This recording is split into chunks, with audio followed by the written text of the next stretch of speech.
내란의 우두머리 윤석열 전 대통령에게 1심에서 무기징역이 선고되었습니다. 헌정사상 두 번째 전직 대통령 내란죄 선고라는 역사적 판결이지만 그 이면에는 조이대 사법부와 직위원 재판부의 비겁한 타협이 숨어 있습니다. 직위원 재판부는 비상계엄을 국회의 마비 목적의 폭동이라 인정하면서도 정작 계엄 선포 판단은 존중해야 한다는 궤변을 늘어놨습니다.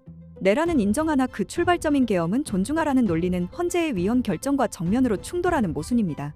특히 해괴한 감형 기술이 분노를 자아냅니다. 재판부는 물리력 행사를 자제시켰고 내란이 실패했다는 점을 참작했습니다. 국민이 맨몸으로 막아낸 실패를 윤석열의 공로로 둔갑시켜 형량을 깎아준 것입니다.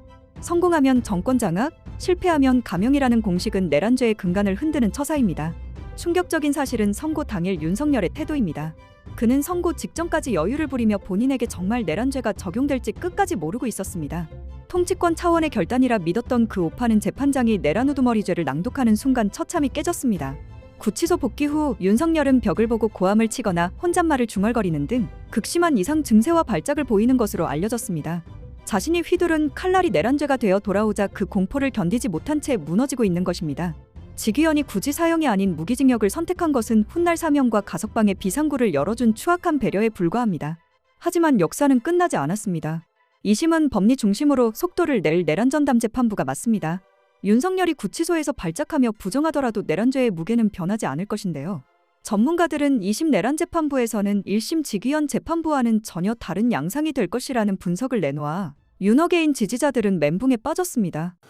여러분 안녕하십니까. 긴급 분석 들어가겠습니다. 자, 윤석열 내란 수계 무기징역 선고 받았습니다. 김용현 30년인데 자, 이걸 어떻게 봐야 할지 여러분들은 천만다행이라는 생각입니까?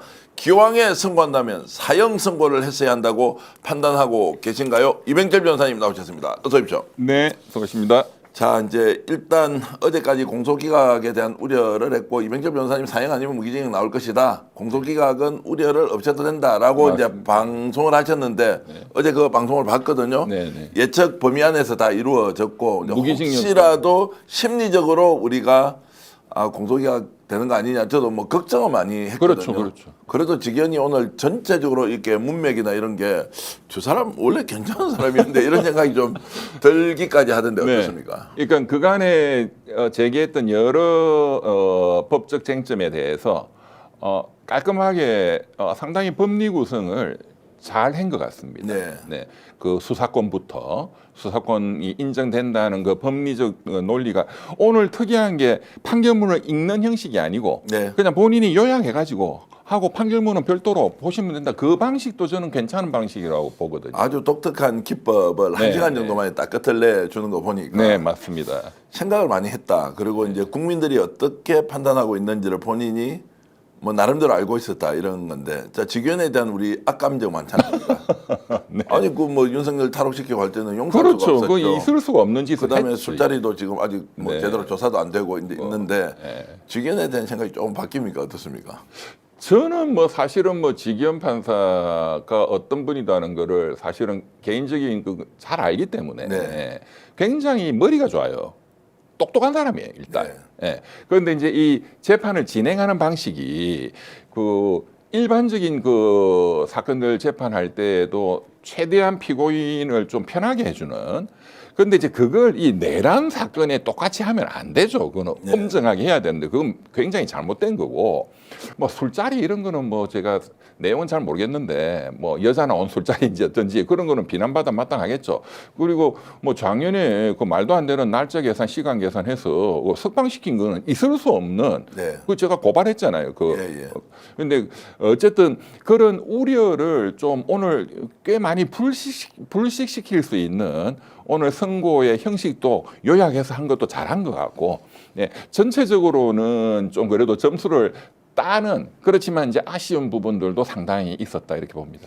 자 그러면 이제 직위원이 이렇게 이제 판단을 한 것은 말 그대로 법리적 판단이었느냐 아니면 국민들이 절대로 그렇게 하면 안 된다. 또 어제 오늘 정청래 민주당 대표 어제 서영교 의원 국회 나와서 무조건 사형 선고해야 된다. 대한민국 법치 바로 선거 보여줘야 하고 만약에 여기에서 다른 결론 나면 이제 국민들이 조이대를 향해서 달려갈 것이다라고 이제 엄포를 했습니다. 그게 이제 민심의 일반이지 않습니까? 그렇죠. 자 어떻게 된 겁니까? 직위원이 원래 주장을 써놓고 있다가 한 장을 오늘 선택한 겁니까? 아니면 원래부터 이렇게 사형 아니면 무기를 줄 것이다라고 판단하고 있었다라고 하는 부분에 대해서 저는 뭐 2장을 써놨다가 어제 밤에 선택했다고 봅니다. 네. 예, 제가 뭐 이전에도 그렇게 말씀드렸지만 판결 선고하기 전날 밤에 선택을 할 것이다. 그때 정치 상황 여러 가지를 종합해서 특히나 이 설날 연휴 막바지에 이제 어제 그저께 이 재판에 대한 헌법 소원에 대해서 조희대 대법원에서 뭐 강력하게 반발을 하고 나왔잖아요.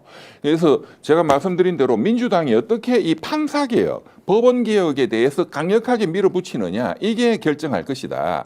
그래서 다행스럽게 설날 전에 이 민주당에서 그 3대 그 법원 개혁 법안 법외국제를 포함해서 재판 소원, 대법관 정원 이게 가장 아킬레스고 네, 예. 가장 판사들이 싫어하는 거거든요. 그러니까 바로 여기에 반격이 나오고 조희대 대법원도 그 지난번에 내란 특별재판부를 사실상 무산시킨 것처럼 여론을 끌어모아야 된다. 그러려면은 오늘 이 판결이 강력하게 윤석열을 처단하는 판결이 나와야 그래도 중도 여론을 끌어모을 수 있다라는 최종적 판단의 결과가 오늘 이 판결을 선택했다고 봅니다. 정치적 요소도 충분히 반영이 된 것이다 이렇게 이제 당연히 그걸 고려를 해야죠. 오히려 당연히 그건 당연한 거죠. 사실은 이 재판 자체가 정치 재판 법리 재판이면서 정치 재판이다. 그렇죠. 내란이라는 게 정치인데. 정치적 행위에 대해서 이제 그렇죠. 단죄를 하는 것인데 네. 무엇보다도 이제 내란에 대해서 명확하게 규정을 했다. 이정관 부장 판사, 백대현 부장 판사, 유경진 부장 판사도 내란에 대해서는 이견이 없었는데 오늘 이제 의미를 굳이 두자면 윤석열은 내란이 절대 아니었다. 국헌문란의 목적이 없었다라고 했는데 이것도 조목조목 반박하면서 아예 맞습니다. 정리를 해버리더라고요. 맞습니다. 그런 부분에서 역사의 한 교과서에 분명히 들어갈 만한 내용의 판결이었다라고 볼 수 있는 거죠. 그러니까 이제 역사적 사례들도 아까 언급을 많이 예. 했죠. 그러니까 내란이라는 거는 뭐 전두환 사례처럼 대통령이 있고 왕이 대통령이 아닌 자가 권력을 찬탈하기 위해서 일으키는 게 그게 쿠데타고 내란인데 뭐 박정희 뭐 쿠데타도 마찬가지고 대통령 권좌에 있는데 무슨 권력을 찬탈을 하느냐 그게 성립이 안 된다. 비상계엄이 헌법을 위반해서 파면이 이까지는 인정하겠다.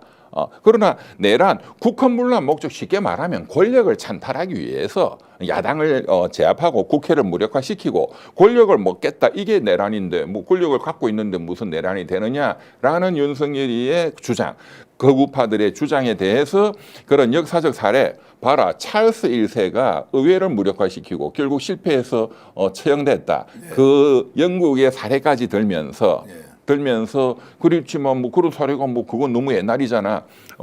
근데 선진국은 이런 게 일어나지 않는 정치적인 기제가 잘 작동하기 때문에 그런 사례가 없다. 이런 것까지 친절하게 오늘 설명을 했어요. 근데 요약하면서도 이 부분을 강조해서 오늘 또 한 것은 그만큼 이것은 법리뿐만 아니라 어떤 역사적인 그런 정치적인 문제이기 때문에 그런 사례를 들었고 이제 그 남미나 아프리카 같은 경우에도 처벌받은 사례가 잘 발견되지 않는 것은 친위 쿠데타는 성공하기 때문에 95%가 성공한다는 통계가 나와 있고 네. 만약 실패하면 외국으로 망명 도망가 버리기 때문에 그렇다 하는 것까지 오늘 그러니까 굉장히 준비를 많이 했습니다. 네. 이 적어도 현직 대통령이 이 친위 쿠데타를 일으키고 이 내란의 구성 요건에 해당한다라는 것을 역사적으로 또 입증하기 위한 그 노력은 상당히 저는 돋보인다고 보네. 자, 내란죄로 이제 규정할 때 국헌문란의 목적이 있었느냐 아니냐라는 것은 이제 형법 제 91조 제 2호에 나와 있는 것인데 이것은 이제 헌법기관으로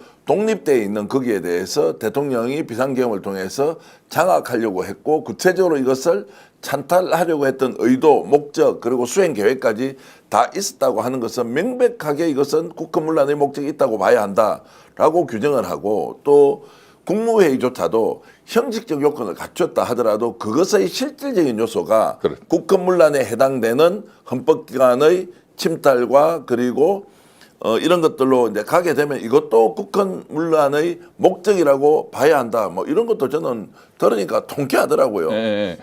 그러니까 지금 말씀하신 오늘 지기현 판사의 그 법리 구성이 굉장히 공부를 많이 했어요. 네. 연구를. 원래 본인이 똑똑하다고 생각할 수도 있죠. 공부를 많이 했다 뭐 이러면 원래는 별로 하여튼 말씀하십시오. 예. 이 판결을 위해서 연구를 많이 예. 한 것 같고 좌우배석도 연구를 많이 한 것 같고요. 그 이제 오늘 계속 반복해서 강조한 게 정말로 이 사건의 핵심인데, 그러니까 내란이 되려면 국헌문란의 목적이 있어야 된다.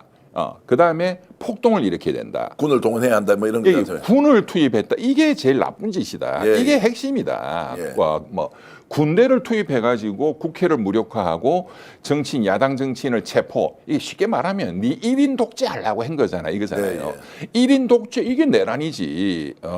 대통령이지만 민주적으로 정치를 안 하고 야당을 다 제압하고 국회를 없애버리고 1인 독재하려고 한 것은 아까 이런 표현을 썼습니다.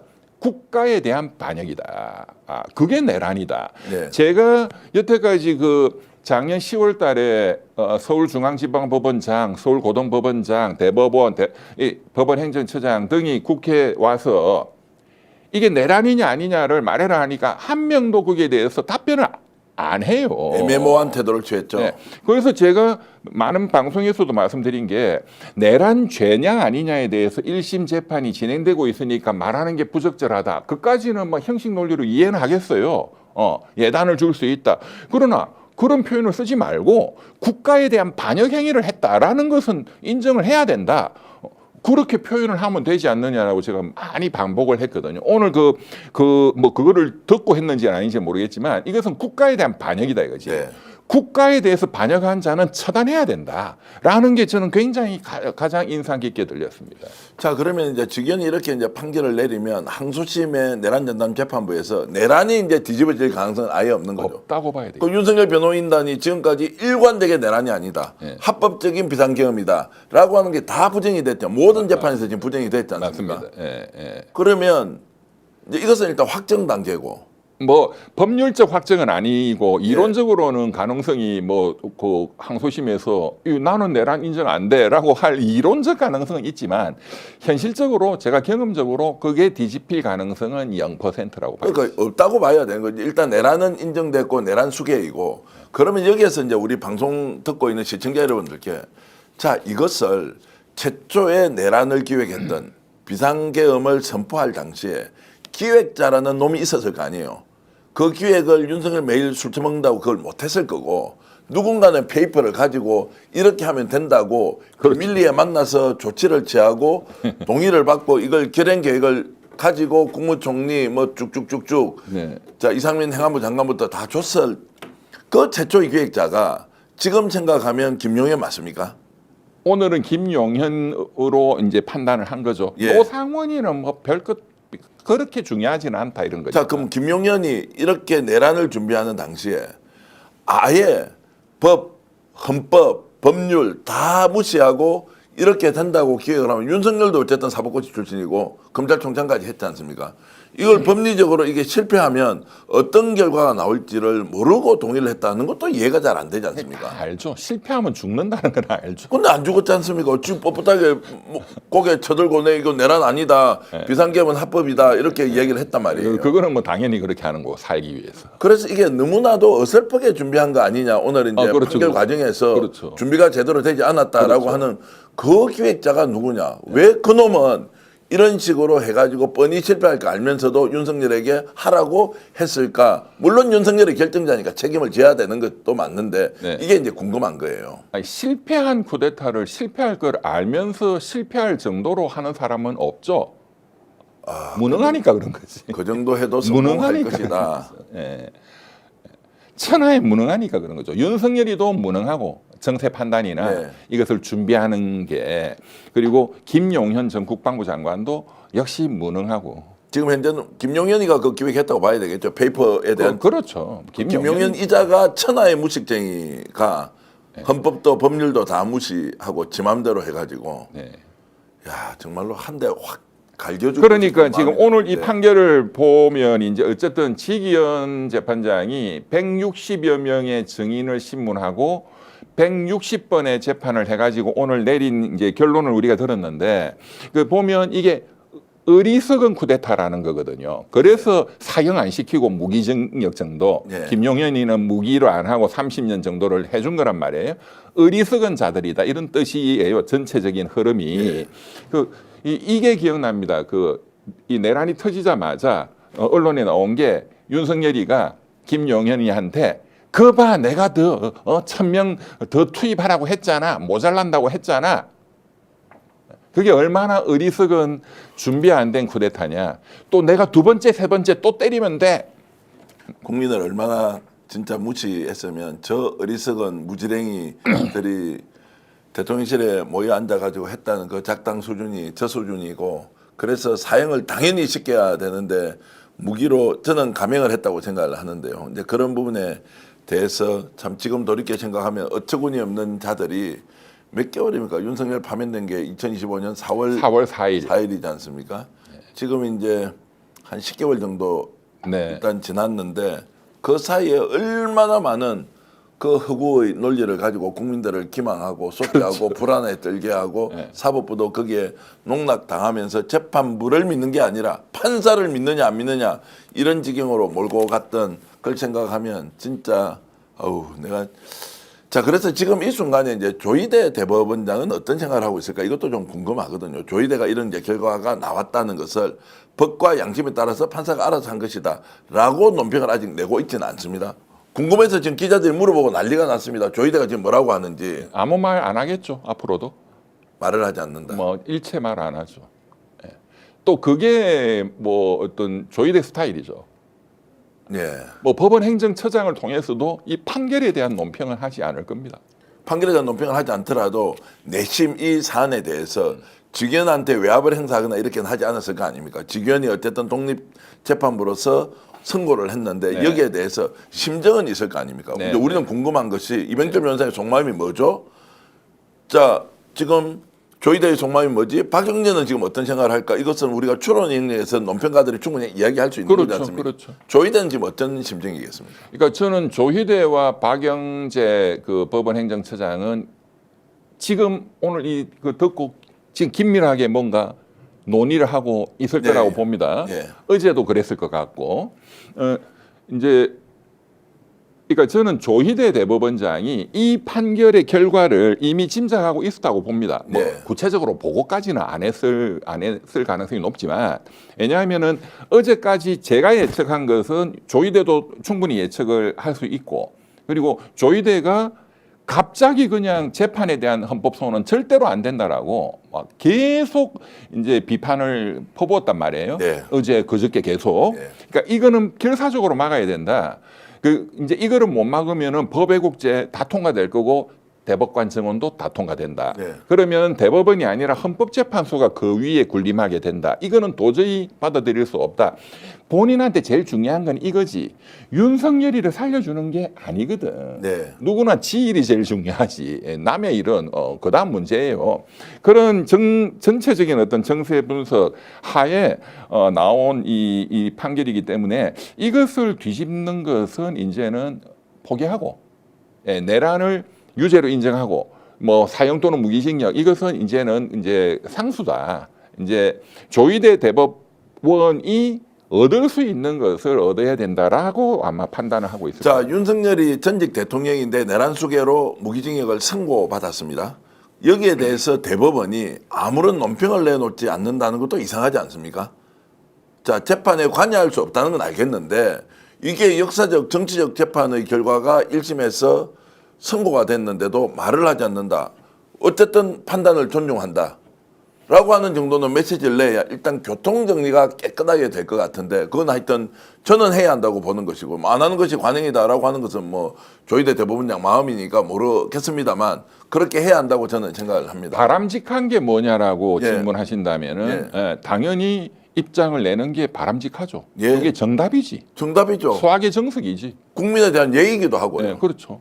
그리고 12월 3일 날 비상계엄 때렸을 때 그 직후 또는 며칠 후 지금까지 입장을 냈었어야죠. 이미. 맞습니다. 예, 그리고 오늘은 어쨌든 1심이기는 하지만 1년 이상의 그 우여곡절을 거쳐서 그 법원이 공식적인 이 판결 처단한다는 판결이 나왔으면 여기에 대한 그런 국민에 대한 그 입장은 내는 게 맞죠. 판결에 대한 입장이 아니고. 자, 그래서 이제 선고 이후에 저희들이 뭐 1시간도 안 된 상황에서 방송을 지금 여러분께 보여드리고 있기 때문에 조희대 대법원장이 어떤 이제 견해를 밝힐지는 좀 더 보기로 하고요. 자, 그러면 조희대가 어제 헌법 소원 제도를 하면 안 된다라고 격렬하게 이제 반발했는데 민주당 그러면 아 그렇습니까 윤석열 그러면 무기 나왔으니까 그거 미루면 됩니까?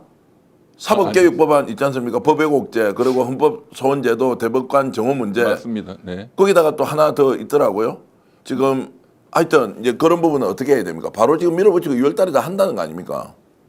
이건 지금 뭐 일부 언론 제가 확인해 보니까 다음 주죠. 예. 22일, 23일 날 본회의 올리고 국민의힘이 뭐 필리버스터 놓으면은 뭐 그거 시간 뭐 24시간 지나면은 되는 거니까 바로 뭐 다음 주 중으로는 통과를 시킨다. 네. 이제 이런 일정으로 제가 기사 보도한 걸 봤는데 그건 무조건 통과시켜야죠. 그러니까 지금도 이제 그 원내대표가 그 민주당 한명도 원내대표가 이제는 입법이고 초고속으로 지금 통상과 관련된 문제를 비롯해서 2월 3월에는 민주당이 집권여당으로 할 수 있는 일 다 한다. 그리고 사법부의 개혁 법안도 바로 통과시킨다. 국힘이 오든 오지 않든 우리는 간다. 이렇게 했던 거는 이제 제대로 지금 움직여 주고 있는 잘하고 있는 거죠. 예. 그렇게 하니까 이런 판결이 어쨌든 오잖아요. 예, 그런 부분에서 이제 민주당이 그래도 잘 가야 된다. 저는 오늘 이 판결에 대해서 이재명 대통령이나 청와대 의견이 뭔지 일단 묻지도 않을 것이고 중요하지도 않습니다. 중요하지 지금 않고. 집권 여당에서 입법부로서 사법부를 어떻게 그렇습니다.